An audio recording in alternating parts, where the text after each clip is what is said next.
2018년도에 이제 네, 스포티파이로 네. 가셨는데 이때 그러면은 이제 총 이제 어디 어디 내셨고 혹시 스포티파이 말고 다른 데 합격하신 데 있으세요? 없어요. 없고요. 항상 아, 1승을 꼭 하시는 스타일이시구나. 그런가 봐요. 그때 지원했던 회사는 뭔가 영어권이나 네. 한국에서 가까운 해외 지사가 있는 나라들을 중심으로 음, 했었는데, 네, 뭐 싱가포르에 있는 네. 그랩이라던가, 음. 아니면 뭐 아실만한 데는 다 했던 것 같아요. 뭐 아마존, 페이스북 이런 데도 되게 많이 지원했었고 네.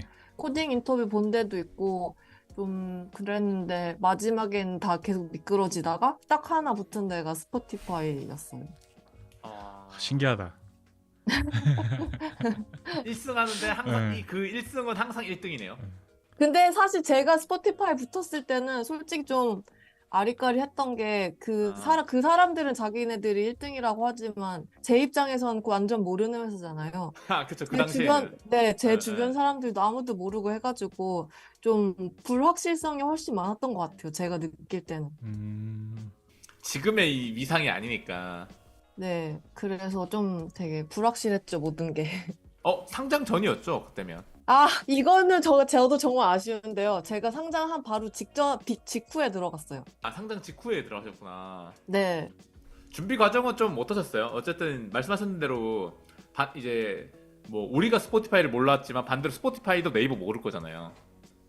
그러니까 한국에서 커리어를 어떻게 쌓았는지 사실 바깥 사람들은 그 회사가 뭔데? 너가 그래서 뭐 했는데는 잘 모를 거잖아요. 이거 하나랑 네. 그리고 두 번째가 어쨌든 그동안 전통적인 그 소프트웨어 엔지니어로 근무를 하시다가 아예 데이터 엔지니어라고 직무를 아예 바꿔버리신 거잖아요. 네. 데이터 엔지니어로 바꾸게 된 계기는 제가 네이버에 있을 때 막 스파크하고 스칼라와 이제 막 엄청 떠오르던 때였거든요. 그래서 저 혼자 되게 궁금해서 공부를 시작했는데 너무 재밌는 거예요.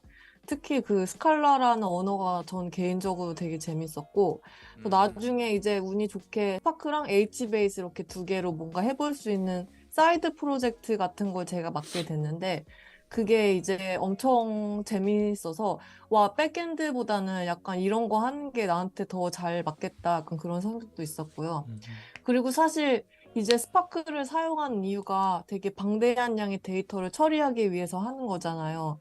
이런 게 좀 나중에 가면 되게 잘 될 것 같은 뭔가 그런 기분이 든 거예요. 그래서 그쪽으로 가야겠다는 생각을 했었고, 사실 근데 스포티파이가 왜 저를 뽑아줬는지 저도 아직도 의문인 게 사실 제 레주메 자체는 되게 모든 것이 다 백엔드였고 마지막에 한 줄이 그 스파크로 어쩌고저쩌고 했던 그런 거였거든요. 네. 근데 뭔가 그거를 제가 되게 캐치프레이즈를 잘 썼던 것 같아요. 외국 회사는 한국 회사 전혀 모르잖아요. 그래서 회사 이름 다 빼고 뭔가 이게 뭐다라는 거 하나도 몰라도 봐, 너 좀 열심히 했네. 약간 이런 식으로 보일 수 있게 레주메 되게 많이 바꿨어요. 막 수치도 엄청 많이 쓰고 약간 이런 식으로. 그래서 되게 뭔가 네이버 이름이 없어도 그냥 괜찮은 레주메가 되게. 그래서 그런 식으로 많이 고쳐서 열심히 했죠. 그게 가장 그 합격하는데 중요한 포인트로 작용을 했을까요? 제가 다니는 회사의 경우에는 이게 면접관이 이력서를 안 봐요. 처음에 이력서를 보는 분들이 따로 계시거든요. 네. 그래서 그분들의 필터링에는 그게 먹혔던 것 같고요. 네. 이제 그 나중에 이제 음, 정말 개발자 대 개발자로 면접을 할 때는 네. 제가 알기로 이력서를 전혀 안 보고 들어오시는 분들이 훨씬 많아요. 어, 그러니까 이력서를 볼 수는 있는데요. 뭔가 그 사람에 대한 약간 편견이 셋된다는 그런 이유로 이력서를 안 보시는 분들도 많고, 음, 물론 막 바빠서 이력서를 안 보는 분들도 있고 해가지고, 음, 그냥 그런 식으로 레주메를 쓴 게 첫 번째 필터링에는 먹혔는데, 끝까지 갈 때는 별로 그렇게 효용성은 없었던 것 같아요. 그렇구나. 나도 면접 이력서 안 보고 들어가야겠다. 편견이 세트 될 수 있기 때문에. 왜냐하면 저 회사는 그렇게 막 이력서 보고 이력서 했던 거를 물어보고 그렇진 않거든요. 프로세스가 다 정해져 네. 있어가지고 그냥 되게 정해진 질문만 하고 나오는 그런 방식으로 인터뷰를 하기 때문에 네, 예. 그렇지 사실 이력서에 대해서 물어볼 시간도 없고 그래요. 어, 아, 그렇군요. 그러면 약간 디테일하게 면접 뭐 내용에서 어떤 걸 물어봤었는지 그런 것도 좀 궁금하고 어떤 식으로 네, 진행됐는지 좀 얘기해 주실 네. 수 있을까요? 일단은 첫 번째로 리크루터라는 분하고 전화 인터뷰를 해서 뭐 아. 회사 문화라던가 네. 뭐 제가 했던 이력서에 어떤 것들 막 이런 설명하는 거 한번 갖고 네. 그게 이제 패스를 하면 전화 인터뷰라는 걸 보거든요. 네. 그러니까 전화 인터뷰는 화상으로 하는 건데 네. 그때는 약간 뭐 컴퓨터 사이언스 베이직 이런 거 물어봐요. 막 네. 기본적인 알고리즘이라던가 아니면은 뭐 스파크에서 많이 쓰는 그런 컨셉이라던가 약간 그런 네. 포지션에 따른 다양한 질문들을 물어보고 이제 거기에서 필터링 하는 거는 이 사람이 뭔가 기본적인 컨셉에 대해서 설명을 할 수 있는가 약간 이런 거를 물어보는 거죠. 네.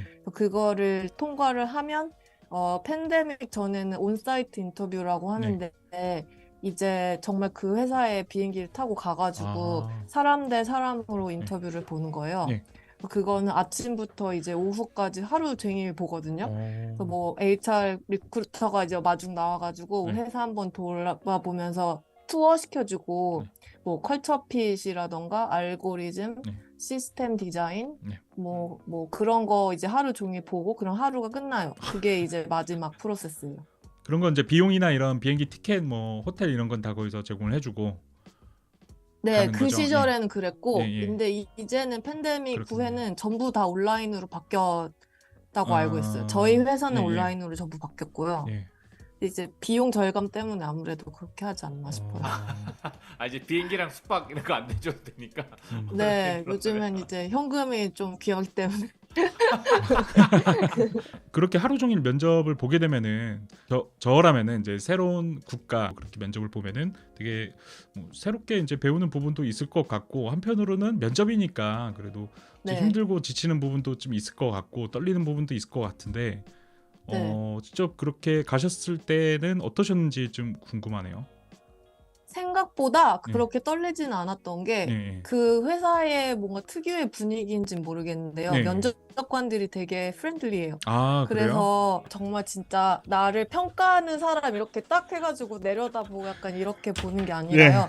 우리는 이제 그냥 이런 거 문제 풀어볼 건데 막 모르는 거 있으면 물어봐. 약간 이런 식으로 하거든요. 아. 그런 분위기가 좀 도움이 됐던 것 같고 전화 면접을 봤던 사람들이 네. 저를 이제 인사를 하러 오거든요. 네. 약간 그런 것도 좀 도움이 됐던 것 같고요. 왜냐면 리크루터 자체가 이제 프로세스 전반적으로 이제 한 명이 저를 담당하다 보니까 네. 뭔가 그 사람 이제 실제로 만나면 좀 신기하잖아요. 네. 저 스웨덴 사람이라서 키가 크네 약간 이런 거 생각하면서 좀 재밌었어요. 물론 힘들기도 했고 왜냐면 네. 저도 그런 경험이 처음이었기 때문에 하루 종일 그렇게 막 머리 쓰면서 막 풀고 화이트보드에다가 네. 코딩하고 이게 어렵잖아요. 그렇죠. 그래서 심지어 집에서 돌아온 비행기에 막 토하고 그랬는데 진짜요? 근데 그때는 이제 괜찮았어요. 나름대로 견뎠다. 잘 견뎠다. 그 스포티파이는 요즘도 말씀하셨던 그런 면접 스타일이 계속 유지되고 있는 편이세요? 아니면 조금씩 바뀌고 있는 중이세요? 유지되고 있어요. 이제 딱 프로세스 정형화돼 있고 문제 셋도 정형화돼 있고 물론 로테이션이 있긴 한데요. 그래서 이제 공부를 하고서는 가는 거고 면접관도 저도 되게 이거에 대해서 많이 생각해 봤거든요. 그러니까 왜 이렇게 했을까? 근데 생각해 보면 그렇게 약간 프로세스가 모든 사람한테 똑같아야 회사가 사람을 평가하는 방식도 똑같은 거잖아요. 네, 그렇죠. 예를 들면은 제가 오퍼를 받았을 때 저한테 너 얼마 원해라고 물어본 게 아니라 우리는 너한테 이렇게 줄 수 있다라고 딱 아예 금액을 정해서 왔더라고요. 프로세스가 굉장히 정형화되어 있기 때문에 사람을 평가하는 것 자체도 좀 정형화되어 있는 면이 있는 것 같아요. 그리고 이제 누구나 면접관에 들어가는 것도 쉬워지고 왜냐하면 이제 공부를 미리 하고 가면 되잖아요. 혹시 그 나오는 문제 세계적인 그 IT 대기업은 어떤 문제를 내는가가 좀 궁금하긴 한데 예를 들면 이런 거 물어봐요. 이제 우리 회사에 약간 이렇게 되게 중요한 피처가 있는데 이런 거 어떻게 디자인할래? 이런 거 물어봐요. 좀 본인 생각을 이제 폭넓게 이제 자유로운 환경 안에서 구현할 수 있는 예, 그런 거 하나 물어보고 이제 회사에 이런 문제가 있다. 근데 이거 어떻게 디버깅 할래? 이렇게 반대로도 물어보고요. 이게 어떤 의미로는 그러니까 자기가 현재에 속해 있는 회사에 따라서는 어쨌든 뭐 예를 들어 스포티파이든 네이버든 이런 데서 원하는 경험을 못 쌓을 수도 있는데 어쨌든 스포티파이 같이 면접을 이제 진행을 하면 사실은 내가 그쪽 경험이 없더라도 내가 개인적으로 공부를 해서 그 면접을 잘 봐서 통과할 수 있는 방법이 있는 거고, 반대로 네. 이제 한국식처럼 이제 경험을 많이 물어보고 현재 이력서 베이스로 물어보면 지금 네. 회사나 과거 회사에서 그런 경험을 안 해본 사람은 사실 아무리 공부해도 통과하기가 좀 쉽지 않은 상황이 생길 수 있으니까. 맞아요. 네. 사실 그래서 제가 포지션을 이 회사에서 바꿨던 게 가능했던 것도 네. 제가 혼자 공부를 한 양 자체로 제가 면접을 통과했다고 저는 생각하거든요. 근데 네이버에 다닐 때 이제 면접으로 일하시는 분들 얘기를 들어보면 SI라던가 그러니까 네이버에서 일하는 것과 되게 문화가 다른 회사에서 오시고 싶은 분들이 되게 많은데 사실 여기서 원하는 경험 자체가 없기 때문에 그분들은 할 말이 없는 거예요. 그래서 약간 안타까운 그런 경우도 있고, 그래서 좀 진짜, 네, 그런 것 같아요. 그 아까 얘기하셨던 답변을 되게 잘하는데 커뮤니케이션이 안 돼서 떨어뜨렸다고 하셨던 분들 있다고 하셨잖아요. 네. 나헌님이 생각했을 때, 그리고 특히 이제 해외 기업에서 일하실 때는 커뮤니케이션이 안 된다라는 거의 의미가 어떤 걸 의미하고, 구체적인 뭐 사례로 들만한 게 있다고 하면 그 커뮤니케이션 관해서 좀 이야기해 주시면 좋을 것 같아요, 나헌님. 일단 면접에서는요, 이제 면접관이라고 하지만 아무 말도 안 하는 건 아니고, 사실 그분들한테 힌트를 드리기도 하고, 사실 문제 자체도 우리가 설명을 해주는데, 그걸 제대로 안 듣고 있다가 완전 딴 오해를 하는 사람들도 있고, 생각보다 그런 분들이 많더라고요.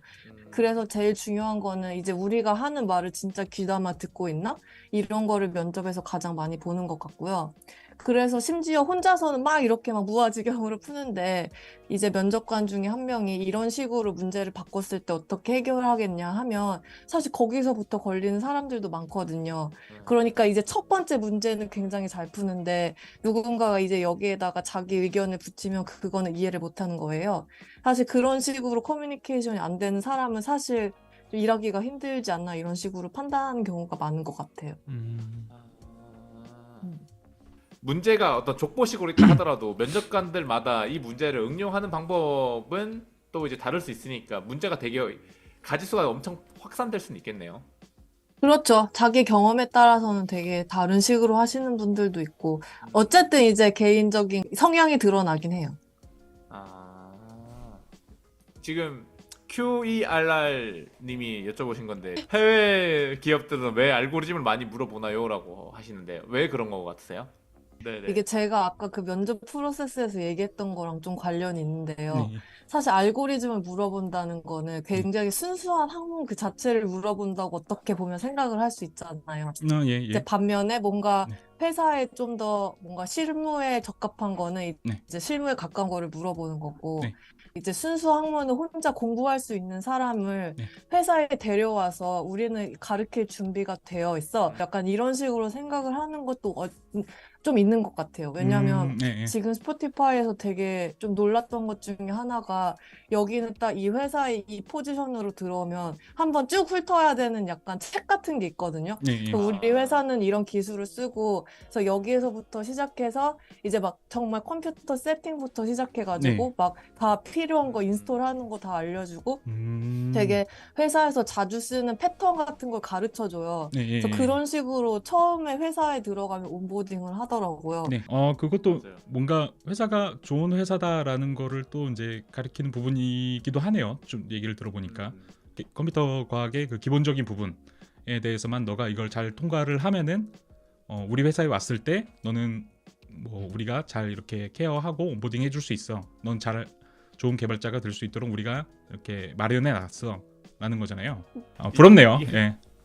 근데 좀 해외에서는 분위기상으로는 계속 이런 알고리즘이나 이제 코인테스트나 이런 쪽은 계속 좀 유지될 것처럼 보이세요? 어떠세요, 좀? 네, 제 주변에 최근에 이직한 사람들 얘기 들어보면 무조건 어느 정도는 준비하고 가는 것 같아요. 아직까지는. 네.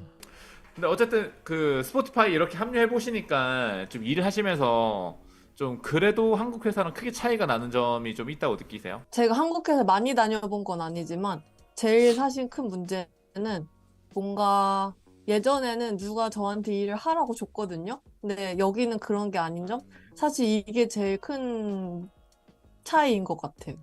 본인이 알아서 어. 그러면 일을 찾아가지고 해야 되는 그런 환경인 건가요? 뭔가 일주일이나 2주 정도 플래닝은 다 같이 해요. 네. 그러면은 회사에 자이라 쓰거든요. 그래서 거기에 이제 우리는 이 기간 동안 이런 일을 한다 하게 티켓이 딱 네. 만들어지잖아요. 네.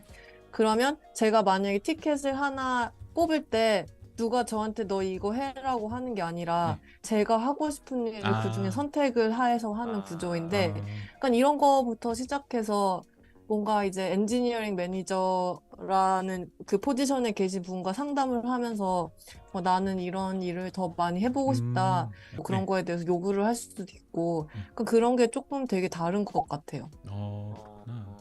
막 다른 회사들 보면은 엔지니어링 매니저랑 테크리드랑 이렇게 두 개를 분리해서 또 계시기도 하는데 스포티파이는 좀 어떠세요? 아까 엔지니어링 매니저를 얘기하셔가지고. 테크리드라는 포지션이 프로젝트 별로는 있거든요. 근데 팀마다 있진 않아요. 그러니까 큰 단위의 되게 막 시스템이 엄청 복잡한 그런 프로젝트에는 테크리드가 들어가는데 이제 거기 들어간 테크리드는 약간 되게 시니어 엄청 포지션의 그런 분들이 들어가거나 아니면 되게 경력 많으신 엔지니어링 매니저들 이런 분들이 들어가고요. 엔지니어링 매니저랑 한국식 개발 팀장님과의 차이점이 뭐라고 보세요? 이게 오. 되게 많이들 물어보시거든요. 뭔가 사실 프로덕트의 성장 자체는 PM이 가져가는 책임이기 때문에 약간 말하는 것 자체가 저의 성장, 이 회사 안에서 저의 성장에 훨씬 초점을 맞춰지는 게 저는 좀 되게 편안하더라고요. 그러니까 저의 성장이라는 게 굉장히 다를 수도 있잖아요. 뭔가 나는 이 팀이 마음에 안 든다고 말을 할 수도 있는 거고, 아니면 뭔가 누군가와 트러블이 있을 때 그거에 대해서 되게 오픈한 상태에서 말을 할 수 있는 게 저는 좋았고, 처음에는 막 영어로 일하는 게 되게 어려웠을 때는 이런 거에 대해서도 되게 상담을 많이 했어요.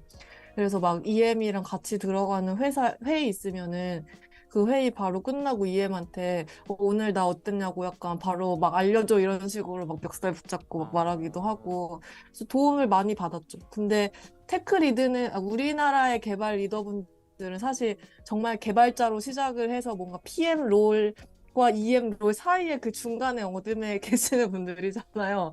그래서 되게 약간 사측의 기운이 정말 많다고 저는 생각했는데 EM은 사실 그런 사측의 느낌보다는 정말 한 명 한 명의 개발자에 되게 포커스를 맞춰주는 그런 식으로 대화를 많이 하는 것 같아요. 네. PM 한 어떤 분당 몇 느낌인지. 명을 매니징해요, 보통?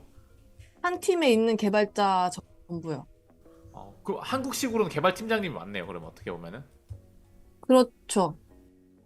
그 EM부는 그러면은 실무적인 부분은 진짜 거의 관여를 안 하시는 거세요? 네, 그러니까 자기가 정말 개인적으로 하고 싶다 예, 예. 하면 코딩을 하는 EM도 있긴 있거든요. 아, 예, 예. 그리고 되게 테크니컬한 EM도 있긴 있는데 네. 그거는 그냥 그 사람이 거기에 관심이 있어서 그런 거지 모든 EM이 그런 건 아니에요. 한국의 개발 팀장님과의 좀 차이가 있네요. 한국에서는 개발 팀장님들이 보통은 이제 뭐 실무 한 10몇 년 정도 하시고 그 네. 팀에서 그쪽 도메인이나 그쪽에 쓰고 있는 기술에 대해서 되게 이제 좀 수면도가 맞아요. 높으신 분들이 승진 개념으로 이제 올라가는 거에 가까운데 지금 말씀하신 건 아예 다른 트랙으로 지금 갈 수 있는 거네요. 네, 네. 그래서 저는 뭔가 이런 매니저가 저한테 있는 게 좀 저는 개인적으로 좋다고 생각하거든요. 물론 이제 회사 차원에서는 매니저가 한 명 더 있는 거니까 그러니까 오버헤드처럼 느껴질 수는 있겠지만 사실 그렇게 되게 개발 엄청 오래 하시다가 개발 리더로 가신 분들은 그냥 거의 전문가인 거지 사실 사람하고 일을 한다던가 뭔가 사람 사이에 뭐 갈등을 해결한다던가 사실 이런 데서 전문가는 아니잖아요. 저는 사실 그런 매니저를 만나보니까 그런 식으로 매니징을 하는 것도 되게 그것만의 전문 분야가 따로 있고 되게 많은 경험이 필요하고 그렇더라고요. 근데 뭔가 문제가 있을 수도 있고 되게 답답한 걸 털어놓을 상대도 필요하고 사실 그렇잖아요. 네. 그래서 뭔가 그런 거의 갈증을 이제 EM이 어느 정도 해결을 해주는 것 같다라고 생각해요. 신기하다. 그 나원님네 팀은 그럼 몇 명이세요? 지금 엔지니어가? 네, 총 엔지니어, 개발자가 엔지니어만. 6명이고 네. 그리고 매니저, 프로덕트 매니저 그리고 엔지니어링 매니저 이렇게 2명이요. 그럼 이제 엔지니어링 매니저분은 이제 한 6명에서 8명 사이를 이제 매니지먼트 하시는 역할을 하시는 거고. 네, 그럼 매니저분들이 회사에 진짜 많겠네요. 많아요. 많아요. 한국은 많아요. 좀 극단적으로 15명 이상 20명 정도 되는 팀을 한 팀장이 이제 그래서 저 매니저는 무슨 일을 하냐고 서로 물어보기도 해요.